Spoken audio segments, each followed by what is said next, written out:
Hello everyone, welcome to my channel. Welcome to Hobbies and Craft. So today I'll be working on a phone case and I'll be using resin, and I'm going to be working with mica powder, resin dyes, cob, resin itself, and I'm wearing my glove, and I'm going to be using the lighter to take out the bubbles. So first thing I did was to mix the resin, and you have to mix for like 3 minutes so that the hardener and the resin can mix together properly. Thereafter, I started applying the colors to different portions, different proportions of the resin to apply on the phone. So I used two shades of color purple. I used different shades of color purple. I used black also, and later I think I also used a little bit of silver at the end of the product, just to give you another dimension and look.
So what I'm doing here is just to layer the colors, layer the resin, different resin colors, just to give it the marble effect that I wanted.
So I have leftover resin, so I'm just using them for my molds, for my tiny molds, or even if I have small alphabet molds, I'll just use them for the molds that the later I can use them for decorative purposes and all that, maybe like charms or any other thing.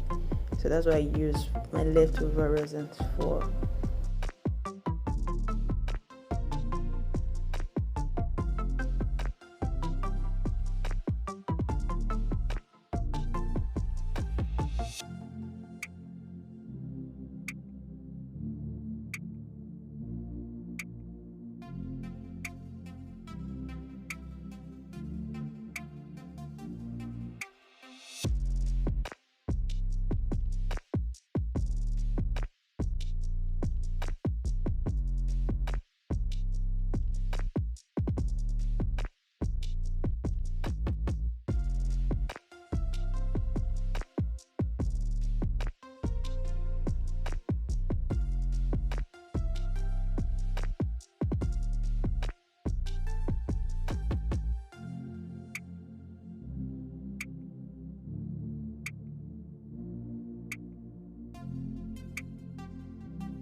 And here I had the silver resin, silver solution to give it another dimension, another look, a bit more beautiful look actually.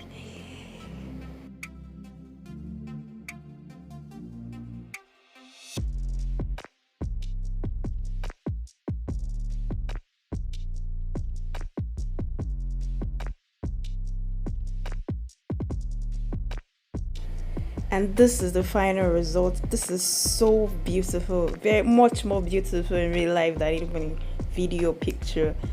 Guys, don't forget to subscribe to my channel, and I will see you in my next video. Love you, bye.